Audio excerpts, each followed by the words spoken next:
And we've been joined by Tony Levine, coach of University of Houston. The Cougars, as we said, open Friday, August 29th against Texas San Antonio. That game will be played in the brand-new TD Stadium at 9 p.m. Eastern Time start on ESPNU. Coach, thanks so much for joining us on the call today and for your participation all season. Take a minute to tell us about training camp and then what you expect to see as you open your new home on Friday, please.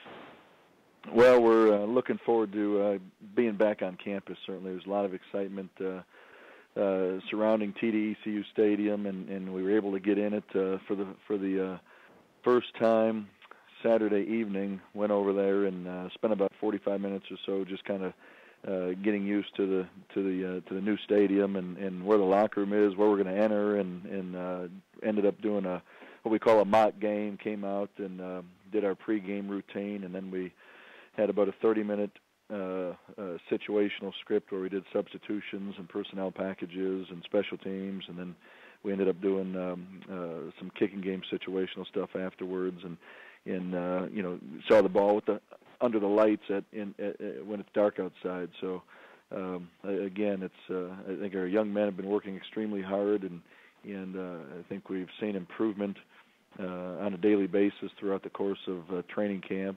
First day of classes is today, so we do not have practice today, and we'll come back tomorrow. And because of a Friday game, tomorrow will be a in-season Wednesday type practice schedule for us. And again, a lot of activity and a lot of excitement on campus this week with the first game being Friday night. And again, our student athletes and our staff are certainly excited about being back on Cullen Boulevard. We'll take questions for Coach Tony Levine. Hit *1 on your telephone to join the queue. That the operator will introduce you. And we can go right ahead with the first question, please. We'll take our first question from Jerry Briggs with the San Antonio Express News. Tony, good morning, and thanks for joining us. Good morning, Jerry. How are you? I'm good. Hey, just had a couple questions. Wanted to ask, in regard to UT San Antonio, when you look at their personnel, what is it that maybe concerns you the most about the talent that they have over here?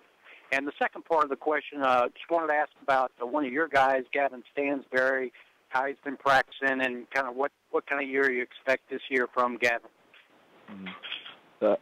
Two good questions, Jerry. And again, starting off with UTSA's personnel, a couple things jump out at us. And again, I think we've got a good feel for them this year, as they do. They should also for us, based on the fact that we played each other last year. But the first thing that jumps out is I think their experience, and it's actually mind-boggling to look on their depth chart and see how many games their student athletes have played and have started. You don't see that ever. And again, I know the program's only 4 years old, and the vast majority of these young men were freshmen 4 years ago, and that's why they've gained all this experience. And I think when you talk to coaches nationally, there's so much to be said about the experience of your student athletes. So these young men have been together. They've been in the same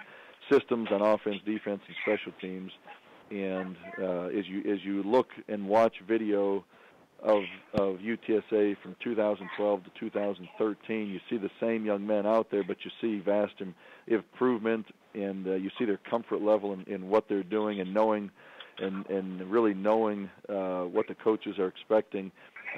Take that next step. You see it when you watch film from the beginning of last season to the end of last season, the improvement and how comfortable they are. So there's a lot to be said about experience. I think that's the first thing on paper, at least, and then when you put the film on, their athleticism, and whether it's offensive line or defensive line or their secondary or the receivers, very, very, very athletic.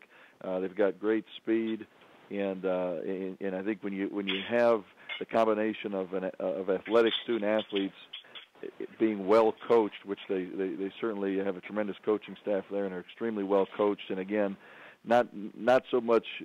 Certainly, it's easy to reference Coach Coker and the staff he's got and say, well, then they're well coached. But you put the video on, and the proof is on tape. They're extremely well coached. They're very athletic.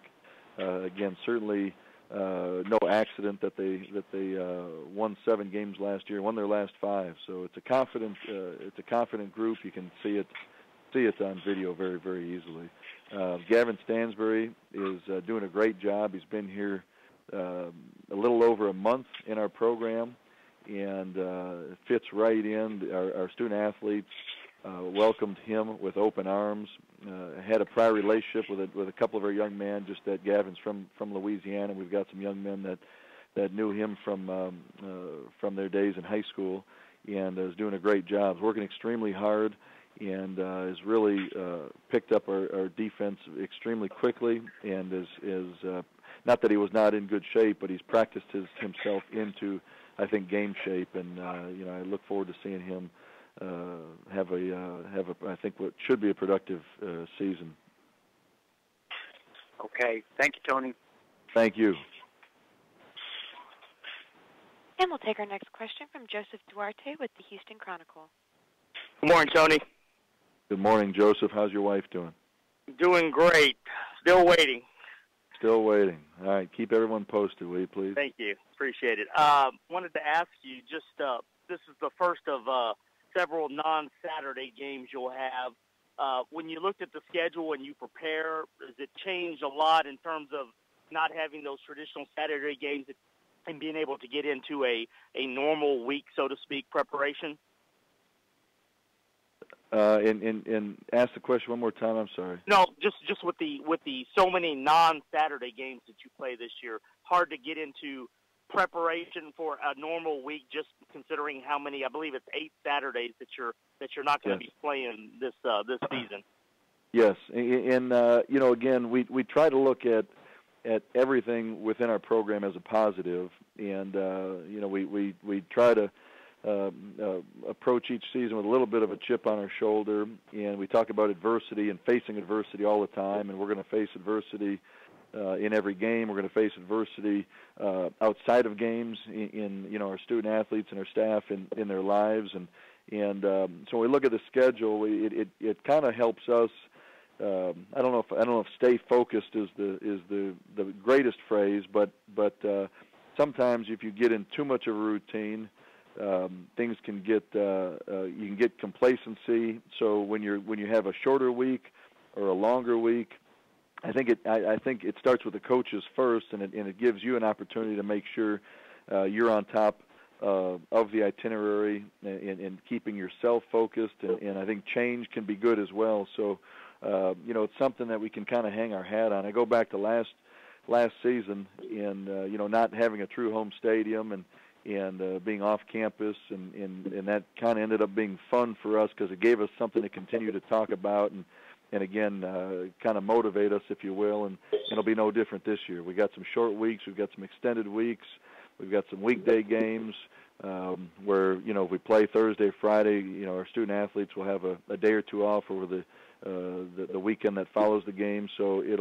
we'll turn it into a positive. We'll make sure that it change things up week by week so that our student athletes are well aware of the schedule and what's in front of us. But and we'll take our next question from J.J. Perez with Scout.com. Hey, Coach, how are you? Good, J.J. How are you? Not too bad. Thanks for the time here. I just wanted to ask you, there are a lot of connections between the Houston program and UTSA, specifically with some members on your staff, Tony Jeffrey, Eric Sosa, and Travis Bush. Can you talk about, what type of advantages that may, lead to you guys on the field on Friday? Well, it's an interesting question. I've known Travis Bush when I had a full head of hair back in the late 90s. I actually coached Coach Bush at what used to be Southwest Texas. So I've had a long relationship with Coach Bush, and he and I have stayed in close contact certainly over the years, and got to know Coach Jeffrey and got to know Eric Sosa up close and personal, just competing against him last season, and they've been tremendous additions to our staff because they're what we look for. They're certainly what Coach Coker looks for in his assistants, men with character, that are family men, that do things the right way, that treat student athletes with respect, and and again have done an outstanding job here in our program. I think at the end of the day, there's going to be a bunch of 19 and 20 and 21-year-olds Friday night that have to throw and catch a football and tackle another 20-year-old on the other team and try to intercept a pass and kick field goals. So at the end of the day, once the ball is snapped, our student athletes and UTSA student athletes got to go out there and run around and play a game for 3.5 hours and see who comes out with more points. So, I think in terms of does it give our program any sort of advantage, I don't think it does in terms of, Eric coming there from last year, Coach Jeffrey coaching there last year, Coach Bush being their coordinator a few years ago. At the end of the day, we're going to try to get our student athletes to execute our game plan, and certainly Coach Coker is going to get their student athletes to execute their game plan, and they'll go out for 3.5 hours and see how the game plays itself out. Thanks a lot, Coach. Appreciate it. Thank you. Get in one more for Coach Levine, please. And we'll take our last question from Shannon Owens-Green with the Orlando Sentinel. Hi, Coach. How are you doing? Great, Shannon. How are you? I'm doing well. In the top 4 teams in the AAC, there's not a lot of separation amongst you guys, Cincinnati, UCF, East Carolina. What's your take on the competitiveness of the American Athletic Conference League? Well, a couple things, and I smile as you start to ask me that question because when you said the top 4 teams, I was actually waiting to hear who you were going to mention. And again, certainly no disrespect, but we haven't played a game yet this season. So, I think there's a number of other programs that are going to certainly want to try to have a say in being in the top 4 teams. And I said this a year ago as we were entering the league, like East Carolina is now, and Tulsa and Tulane are. From top to bottom, again, for me, not referencing who is at the bottom or who's at the top, just as a league itself, it is a very, very, very competitive league. And I think you look back on last year, UCF won the league. Everybody knows, played in the BCS bowl game, and there were some programs that didn't go to bowl games that were very competitive in games against teams in our league that did go to bowl games. And I think one thing that is going to be interesting this year, and I don't know if interesting is maybe the proper word or not, but I think last year I want to say we had 3 quarterbacks that were drafted, 2 of the 3 in the first round, in Blake Bortles and Teddy Bridgewater. And you look at the league this year, there's going to be a lot of youngsters taking the snap behind center, other than maybe East Carolina's Shane Carden. So, it's a very competitive league. If you don't show up ready to play on any given week, I think any team can win. I think any team can unfortunately cannot win. So, it's, and again, certainly I mean this, no disrespect, but everybody has their preseason projections on who's going to be at the top of any conference, and certainly nationally. And there's always some teams that surprise the public in a great way, and there's other teams, other programs that surprise the public maybe in a negative way. So it'll be a fun season, but again, I think it's a very, very competitive league, and I think we'll see that also with our non-conference games as well.